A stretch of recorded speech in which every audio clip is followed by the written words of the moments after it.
റാമിയിലേക്ക് എത്തായപ്പോൾ നടൻ ഷമ്മി തിലകൻ നമുക്കൊപ്പം ചേരുകയാണ്. ശ്രീ ഷമ്മി തിലകൻ, എങ്ങനെ നോക്കിക്കാണുന്നു അമ്മ ജനറൽ സെക്രട്ടറി സ്ഥാനത്ത് നിന്നുള്ള സിദ്ദിഖിന്റെ ഈ രാജി പ്രഖ്യാപനത്തെ? അനിവാര്യമായ പതനം, അത്രേ എനിക്ക് പറയാനുള്ളൂ.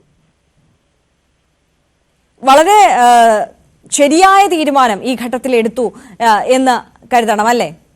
അത് തീർച്ചയായിട്ടും ഒരു ധാർമ്മികത ആ ഒരു കാര്യത്തിൽ അദ്ദേഹം കാണിച്ചിട്ടുണ്ട്. അതെനിക്ക് സന്തോഷമുള്ളത്, അത് ഞാൻ സ്വാഗതം ചെയ്യുന്നു. നമുക്കറിയാം, ഈ ഹേമ കമ്മിറ്റി റിപ്പോർട്ട് വന്നതിന് ശേഷമൊക്കെ താങ്കൾ അടക്കം പ്രതികരിച്ചതാണ്. ഈ പവർ ഗ്രൂപ്പ് ഇല്ല എന്നൊക്കെ ആവർത്തിക്കുന്ന നിലപാട്, അത്തരത്തിൽ ലാഘവത്തോടെ ഈ വിഷയങ്ങളെയൊക്കെ നോക്കിക്കാണുന്ന പ്രതിനിധികളെ തന്നെയാണ് നമ്മൾ കണ്ടത്. സിദ്ദിഖ് അടക്കം നടത്തിയ വാർത്താ സമ്മേളനത്തിൽ അദ്ദേഹം വളരെ സഹിഷ്ണുതയോടെ മാധ്യമങ്ങളുടെ ചോദ്യങ്ങൾക്കൊക്കെ വളരെ സൗമ്യനായി മറുപടി പറഞ്ഞെങ്കിലും ആ നിലപാടൊക്കെ ഏത് തരത്തിലാണ് വന്നത് എന്ന് നമ്മൾ കണ്ടതാണ് അല്ലേ? ആ പത്രസമ്മേളനത്തെ, വാർത്താ സമ്മേളനത്തെയൊക്കെ ആലോചിക്കുമ്പോൾ അല്ലെങ്കിൽ ആ നിലപാടിനെയൊക്കെ താങ്കൾ എങ്ങനെ വിലയിരുത്തുന്നു? അത് എന്താണ്, വർക്കൗട്ട് അങ്ങനെയല്ലേ സാർ പറയാൻ പറ്റുള്ളൂ, മാഡം പറയാൻ പറ്റുള്ളൂ. കാര്യം എന്ന് പറയുന്നത് പിടിച്ചു നിൽക്കണ്ടേ? അല്ല, നമുക്കറിയാലോ, അവിടെ ഒരു MLA അതിനെ കുറിച്ച് പറഞ്ഞതും ഇതേപോലെ തന്നെയല്ലേ? അതിനേക്കാളും വളരെ സിമ്പിളായിട്ടല്ലേ അങ്ങനെ പവർ ഗ്രൂപ്പ് ഒന്നും ഇല്ലടേ എന്നൊക്കെ പറഞ്ഞത് നമ്മൾ കേട്ടതാണ്. നമുക്കറിയാലോ ആരൊക്കെയാണ് പവർ ഗ്രൂപ്പ് എന്നുള്ളത് വ്യക്തമായിട്ട് പല ജഡ്ജ്മെന്റുകളിലും മറ്റിടത്തൊക്കെ വന്നിട്ടുള്ളതാണ്. പവർ ഗ്രൂപ്പ് ഉണ്ട്, ഇങ്ങനെ പറയാനായിട്ട് പറ്റില്ല. അതെ, താങ്കൾക്ക് ഈ വിഷയത്തിൽ കുറച്ചുകൂടി അറിവുണ്ടാകും, അതിന്റെ പിന്നാമ്പുറത്ത് ആരൊക്കെയാണ് എന്നുള്ളതിൽ കുറച്ചുകൂടി ക്ലാരിറ്റി ഉള്ള വ്യക്തി കൂടിയാണ് താങ്കൾ. ഇനിയും കൂടുതൽ പേരുകൾ പുറത്തേക്ക് വരേണ്ടതുണ്ട് എന്നുകൂടി താങ്കൾ കരുതുന്നില്ലേ? ഞാൻ കരുതിയിട്ട് കാര്യമില്ല സാർ. ഞാനിത് മാഡം, അതിനൊക്കെ വർഷങ്ങൾക്ക് മുമ്പ് തന്നെ ഞാനടക്കം എഴുതി കൊടുത്തിട്ടുണ്ട്. ഇനി ആളുകളുടെ പേരുകളടക്കം എടുത്ത് ഞാൻ എഴുതി കൊടുത്തിട്ടുണ്ട്. അതായത് അന്നത്തെ ബഹുമാന്യനായ പ്രസിഡന്റ് എന്റെ അടുത്ത് ആവശ്യപ്പെട്ടു, ഷമ്മി എന്താണ് ചെയ്യേണ്ടത്, എനിക്കതിനെ കുറിച്ച് വലിയ വിവരമൊന്നുമില്ല, ഈ സംഘടന നടത്തുന്നതിനെ കുറിച്ചൊക്കെ നിങ്ങളൊക്കെ ഇതിനെക്കുറിച്ച് അറിവുള്ള ആൾക്കാരല്ലേ, എന്തെങ്കിലുമൊക്കെ നോക്കിയിട്ട് അതിനൊരു സുതാര്യമായിട്ട് നമുക്കിത് കൊണ്ടുപോകണം, എന്താണ് ചെയ്യേണ്ടത്. 2018 എന്നോട് ആവശ്യപ്പെട്ടതാണ്. ആ ആവശ്യപ്പെട്ടതിനടുത്ത് ഞാൻ രേഖകളും കാര്യങ്ങളും ഒക്കെ പരിശോധിച്ചിട്ട് ഞാനൊരു 12 പേജുള്ള റിപ്പോർട്ട് ഞാൻ കൊടുത്തിട്ടുണ്ട്.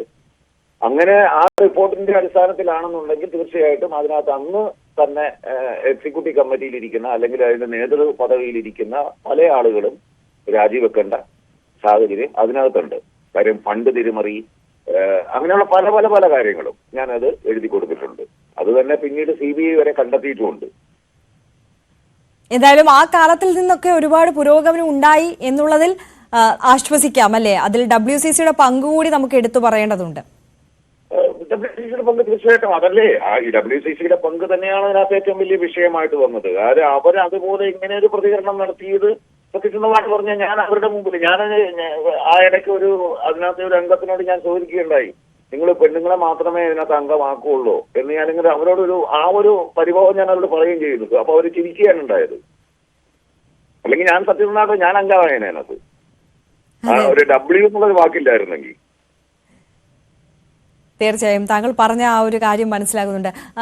ശ്രീ ഷമ്മി തിലകൻ, ഇതിപ്പോൾ കുറച്ച് പെൺകുട്ടികളെങ്കിലും അല്ലെങ്കിൽ കുറച്ച് നടിമാരെങ്കിലും സധൈര്യം മുന്നോട്ട് വന്നത് അത് നമുക്ക് ആശാവഹമാണ് എങ്കിൽ പോലും കൂടുതൽ പ്രതികരണങ്ങൾ അല്ലെങ്കിൽ കൂടുതൽ വെളിപ്പെടുത്തലുകൾ ഉണ്ടാകും എന്ന് പ്രതീക്ഷിക്കുന്നുണ്ടോ? അതോ ഈ ഭയപ്പെട്ട് പിന്മാറുമോ? മാഡം, അങ്ങനെ ഒരു ഭയപ്പാട് തീർച്ചയായിട്ടും അംഗങ്ങൾ ഈ അദ്ദേഹം തന്നെ പറഞ്ഞല്ലോ 506ഓളം മെമ്പേഴ്സ് ഉണ്ടെന്നുള്ളത്. അതുകൊണ്ട് 500 മേലെ അംഗങ്ങളുണ്ട് അവിടെ. ഈ 500 മേലെയുള്ള അംഗങ്ങളിൽ ഈ പറഞ്ഞ എക്സിക്യൂട്ടീവ് കമ്മിറ്റി അല്ലെങ്കിൽ ആ നേതൃപദവിയിൽ ഇരിക്കുന്ന ആളുകളെ മാറ്റി ചിന്തിച്ചു കഴിഞ്ഞാൽ തന്നെ ബാക്കിയുള്ള ആളുകൾക്ക് എല്ലാവർക്കും ഇത് തന്നെയാണ് പ്രശ്നം. അവരെല്ലാവരും ഭയപ്പെട്ട് തന്നെയാണ് ഇരിക്കുന്നത്. കാര്യം അതിന് ചെറിയൊരു ഉദാഹരണം ഞാൻ പറയാം. എന്നെ പുറത്താക്കിയതിനു ശേഷം അതിന് മുമ്പും 2018 ഞാൻ ഈ വിഷയം ഇഷ്യൂ ആയിട്ട് ഒരു കംപ്ലൈന്റ് ആയിട്ട് കൊണ്ടുവന്നതിന് ശേഷം അമ്മ ഈ സംഘടനയിലുള്ള എന്റെ വളരെ ആത്മാർത്ഥ സുഹൃത്തുക്കളായിട്ടുള്ള, അതായത് ഞാൻ സിനിമയിൽ വന്ന കാലം മുതലും അതിന് മുമ്പ് മുതലേ പരിചയമുള്ള എന്റെ അച്ഛൻ സിനിമ ഞാൻ അച്ഛന്റെ കൂടെയൊക്കെ അന്ന് മുതലേ പരിചയമുള്ള എന്റെ ആത്മാർത്ഥ സുഹൃത്തുക്കളുടെ കല്യാണത്തിന് പോലും, അവരുടെ മക്കളുടെ കല്യാണത്തിന് പോലും എന്നെ വിളിക്കാത്ത ഒരവസ്ഥ. ഞാൻ അതിന് മാത്രം എന്ത് തെറ്റാണ് ചെയ്തതെന്ന് എനിക്ക് മനസ്സിലാകുന്നില്ല. അപ്പൊ അതിന്റെ അർത്ഥം എന്താണ്? ഈ സംഘടനയിൽ അങ്ങനെ ഒരു ഫംഗ്ഷൻ വന്നു കഴിഞ്ഞാൽ സംഘടനയിൽ നിന്നാണ് എല്ലാവർക്കും കത്തയക്കുന്നത് കാര്യങ്ങളും ഒക്കെ. അപ്പൊ ഇതെല്ലാം അവരാണ് തീരുമാനിക്കുന്നത്, അല്ലെങ്കിൽ അഡ്രസ്സ് കൊടുക്കുന്ന ആ അഡ്രസ്സ് എന്റെ വെച്ചിട്ടായിരിക്കാം ചിലപ്പോൾ.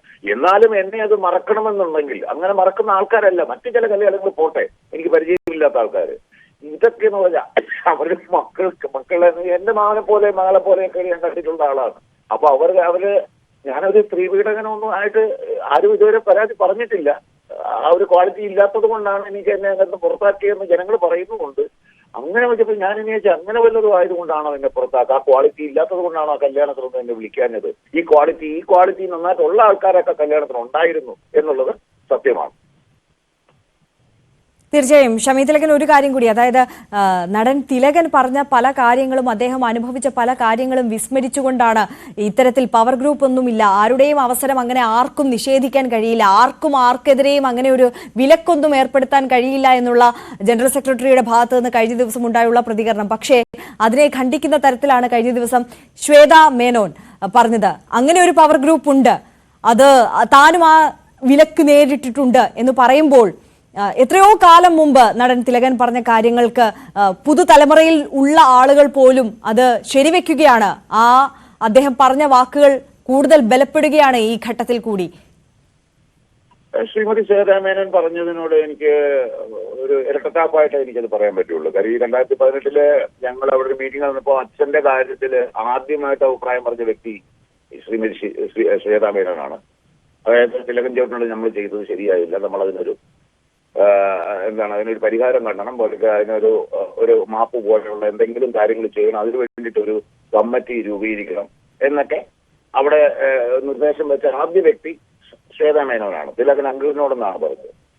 അപ്പൊ അതിനുശേഷം ആ വിഷയത്തെ മുറുക്കെ പിടിച്ചുകൊണ്ട് അത് ചെയ്യാത്തതിനെതിരെ ഞാൻ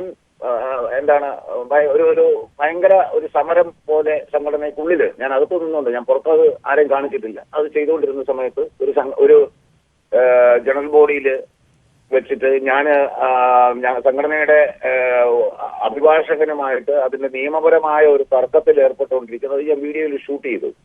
ആ വീഡിയോയിൽ ഷൂട്ട് ചെയ്ത സമയത്ത് ഈ പറയുന്ന ശ്രീമതി ശ്വേതാമേനോൻ തന്നെയാണ് അതിനാദ്യം ഷമ്മി തിലകൻ മറ്റേ സ്ത്രീകളുടെ വീഡിയോ ഷൂട്ട് ചെയ്യുന്നു എന്നും പറഞ്ഞുകൊണ്ട് അവിടെ, അതുപോലെ മിസ്റ്റർ ദേവനും, ഇവര് രണ്ടുപേരും അച്ഛന്റെ ഏറ്റവും വലിയ ഇഷ്ടക്കാരായിരുന്നു. അവര് രണ്ടുപേരും അങ്ങനെ ഒരു പ്രഖ്യാപനം നടത്തിയത് ഇരട്ടത്താപ്പല്ലേ? അപ്പൊ അങ്ങനെ വരുമ്പോൾ അത് തീർച്ചയായിട്ടും എനിക്ക് അതിനോട് മാഡത്തിന്റെ ആ ഒരു പറച്ചില്, ശ്രീമതി ശ്വേതാമേനോന്റെ ആ പറച്ചില് ഇരട്ടത്താപ്പായിട്ട് എനിക്കിത് പറയാൻ പറ്റുള്ളൂ. എന്താണ് അവരങ്ങനെ പറയാനായിട്ടുള്ള കാര്യമൊന്നും എനിക്ക് മനസ്സിലാകുന്നില്ല. മനസ്സിലാകുന്നുണ്ട് താങ്കൾ പറഞ്ഞ കാര്യം. ഒരു കാര്യം കൂടി, അതായത് ഇപ്പോൾ പുതുതലമുറയിൽപ്പെട്ട ഒരുപാട് ആളുകൾ പുതുതായി നമ്മുടെ സിനിമാ മേഖലയിലേക്ക് സംവിധായകരായും പ്രൊഡ്യൂസേഴ്സായും അഭിനേതാക്കളായിട്ടും ഒക്കെ വരുന്ന ഒരു സാഹചര്യം കൂടിയുണ്ട്. അവർ മികച്ച രീതിയിൽ പ്രേക്ഷകരെയൊക്കെ തൃപ്തിപ്പെടുത്തിക്കൊണ്ടുള്ള നല്ല മികച്ച സിനിമകൾ സംഭാവന ചെയ്യുകയും ചെയ്യുന്നുണ്ട്. പക്ഷേ അവർക്കും ഈ പവർ ഗ്രൂപ്പ് അതൊരു പേടി സ്വപ്നമാണ് എന്ന് കരുതുന്നുണ്ട്. ഈ പവർ ഗ്രൂപ്പ് ഇപ്പോഴും പ്രബലമാണ് എന്ന് കരുതുന്നുണ്ടോ? ഈ അമ്മേ സംഘടനയുടെ നേതൃസ്ഥാനത്ത് ഇപ്പോഴും അവർ തുടരുന്നുണ്ട് എന്നാണോ പറയുന്നത്? അല്ല, അത് ഇപ്പൊ തെളിഞ്ഞുകൊണ്ടാണല്ലോ ഓരോരുത്തരായിട്ട് രാജിവെച്ച് പോകുന്നത്. അതെ, അല്ല, നമ്മളതിനെ കുറിച്ച് എന്താണ് ഞാനിപ്പോ ആ സംഘടനയിലില്ല, ഞാൻ പുറത്തു നിൽക്കുകയാണ്. അപ്പൊ അവരുടെ ഒരു ആഭ്യന്തര കാര്യത്തെ കുറിച്ച് ഞാൻ എന്റെ അടുത്ത് അഭിപ്രായം ചോദിച്ചാൽ എനിക്കത് അതെനിക്ക് നോന്നേ പറയാൻ പറ്റും. ശരി, വ്യക്തമാണ്. ശ്രീ ഷമ്മി തിലകൻ, അവസാനമായ ഒരു കാര്യം കൂടി, ഇത് സംവിധായകൻ രഞ്ജിത്തിന് കൂടി മാതൃകയാക്കാവുന്ന ഒരു നടപടിയാണ് എന്ന് കരുതുന്നുണ്ടോ? അതിനെ സംബന്ധിച്ചത് എനിക്ക് പറയാനുള്ളത്, ഉപ്പ് നിന്നും വെള്ളം കുടിക്കുന്നേ പറയാനുള്ളത്. അപ്പൊ ആരായാലും രഞ്ജിത്തല്ല ഇനി ദേവേന്ദ്രനാണെങ്കിൽ അത് തന്നെ ഉള്ളൂ. അതിനെക്കുറിച്ച് അതിനപ്പുറം എനിക്കൊരു മറുപടി പറയാനില്ല. വളരെ നന്ദി ശ്രീ ഷമ്മി തിലകൻ, ഈ നിമിഷം ഞങ്ങളോടൊപ്പം ചേർന്നതിനും പ്രതികരിച്ചതിനും. നവമി ദിനേശ്